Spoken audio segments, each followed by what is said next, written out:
Hello, my name is Gerald McSwiggan, and I am with the United States Chamber of Commerce. And I'm here to talk to you today about small businesses. There's a problem out there, and that is that small businesses are woefully unprepared for disasters. And these small businesses are the backbone of our communities, both socially, economically, and when disasters happen, they fail in large numbers. And so we want to talk to you today about preparing small businesses for disasters and in that way achieving holistic disaster resilience. So the UPS Foundation took a leadership role in helping solve this problem of small businesses not being prepared. And they brought together a number of different organizations, including the World Economic Forum, the Disaster Resistant Business Toolkit, the US Chamber, and the CSR Turkey to perform a project in Turkey called Salam Kobi, which means resilient small businesses. And we're here today to share with you more information about that project for two reasons.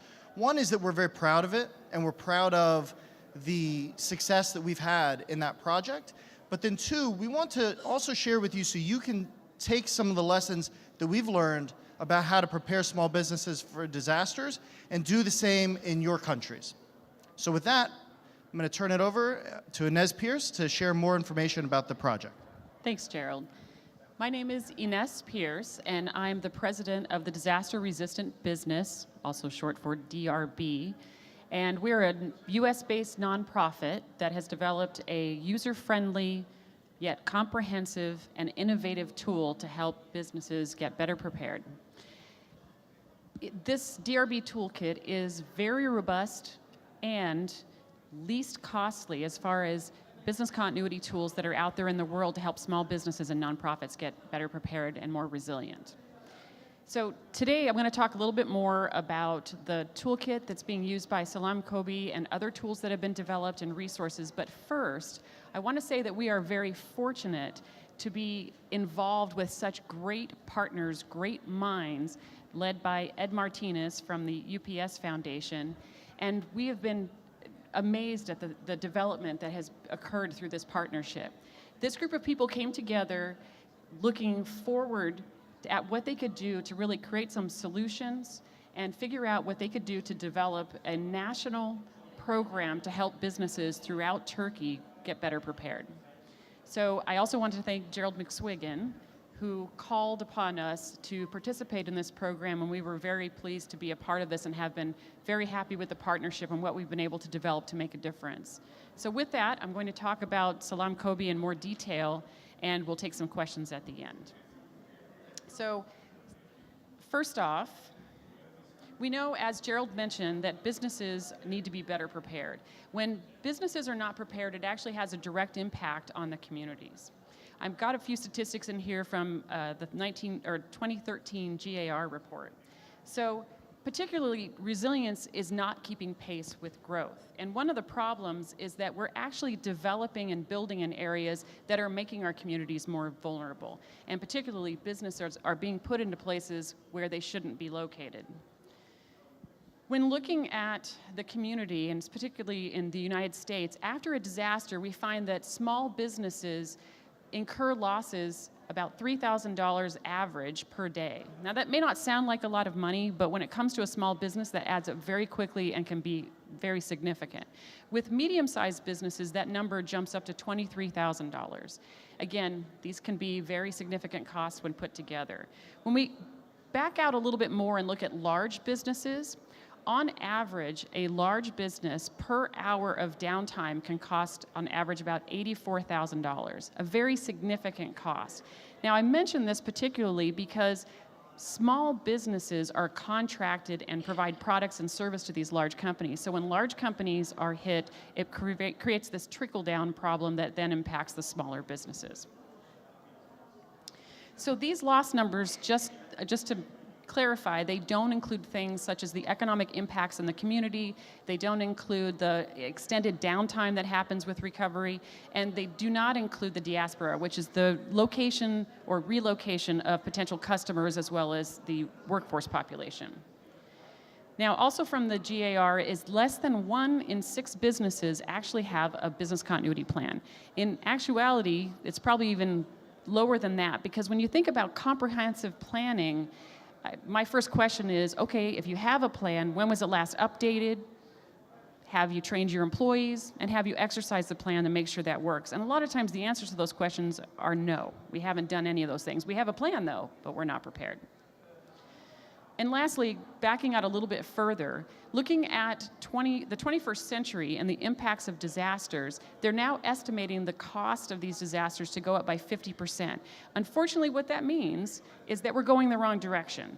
We're actually going to experience more disasters. So when we start looking at businesses, the impacts are significant enough that they're going to be having disasters and having to deal with these issues.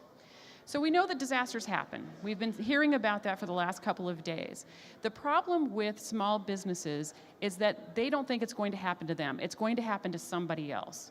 And that entrepreneurial spirit is that I can weather any storm, I can handle anything, I don't need to do this. But the fact of the matter is, it will happen to them at some point. So we know that disasters are going to occur on a variety of scales. It could be something significant such as a small trash can fire to something even larger. Fires are the most likely disasters to happen to a business. So we know that that's something that they need to plan for. Next, we have floods. We hear about floods around globally that everyone's having to deal with, and they seem to be more frequent in some areas. Again, another issue. Also, earthquakes. We've talked a lot about earthquakes for the last couple of days. But it's not only those factors that are hitting a direct or making a direct impact on businesses, it's also things that are outside of their external 4 walls. These are things that maybe happen in the region that could have a direct impact. So for a small business, if their customers, their employees, or their suppliers can't get to them, they're going to have some potential losses and some potential impacts. So the main thing here is that they need to think about planning from outside of their 4 walls as well. And again, when a community is impacted, that again has impacts on the small business because they don't have the resources available to themselves that they would have on a normal day-to-day. But again, we know they're going to happen. They're going to happen at different points. We know that about 40% of businesses will fail after a disaster. That's a significant number. But why is it that some businesses fail versus some that don't? And it's important to learn from these different experiences of businesses out there. This is an example of Fish Camp that was hit by a flood and was able to recover and open their doors within a year. But why is it that some businesses are doing much better than others? What we find and what the statistics show is that businesses that take action before a disaster occurs, they have planned, they have taken steps, they have trained their employees, they're going to fare much better than another business has done nothing. So we know that those businesses that plan to survive and thrive are actually going to in turn help their communities survive and thrive. And that's what really brought us all together, is this difference that we can make. So through the partnership, as Gerald mentioned, of all of our different partners coming together, it's with that common interest and passion to help communities by helping the small businesses and really looking for innovative solutions that could make a difference. And from this core partnership, we were able to build the program that I'm about to show you. From these partners, we developed this group here of the advisory board that's made up of partners from across Turkey.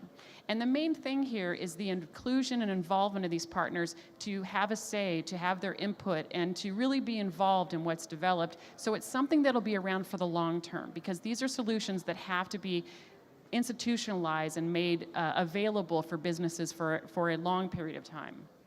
So with that, this is the Salam Kobi website. And this is just to give you a little bit of a snapshot of what's on there and some of the tools that are available. The first on the left side is a preparedness quiz. And what that really is, everyone likes taking quizzes. But what that really is an assessment tool to help businesses figure out what their level of preparedness is and also find out where maybe some gaps might be. So it gives them a starting place to say, you know what, these are some things I need to work on. Here are some things that I could do a little bit better. And, you know, I need to find out a little bit more information on how to get that done. And that's when they come back to the website and we've got more information. And that's where it brings us to our top 20 preparedness tips. So we've got these tips that will give them information on what to do before, during, and after, tangible things, simple steps that'll help them move forward. Again, these are very easy things that they can do, and we've got copies of these brochures and materials so we can make them available to you.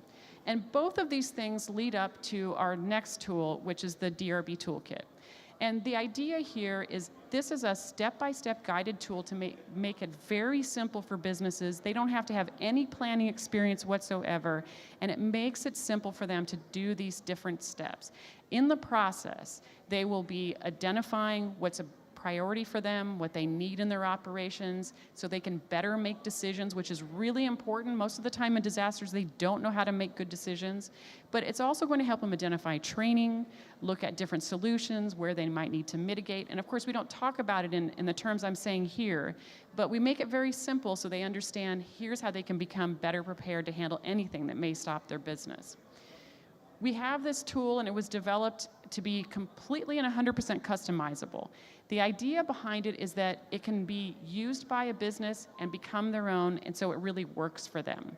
It was started in the US as software, and we completely translated into Turkish, and now it's a web-based tool. And the idea behind it is that each one of the chapters in there is started with a video. And so, for instance, a business can get onto their phone, they can log in, they can show the video at a meeting or share the information that way, and it becomes an educational tool.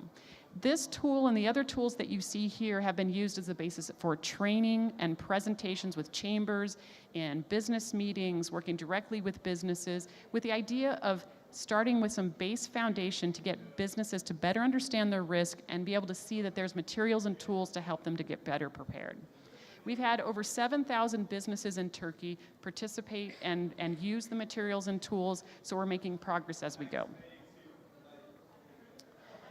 But the one thing I want to mention and kind of get close to closing here is that we talk about businesses as an institution. It's kind of a high-level concept. And the thing is that it makes it very impersonal. The fact of the matter is this is very personal.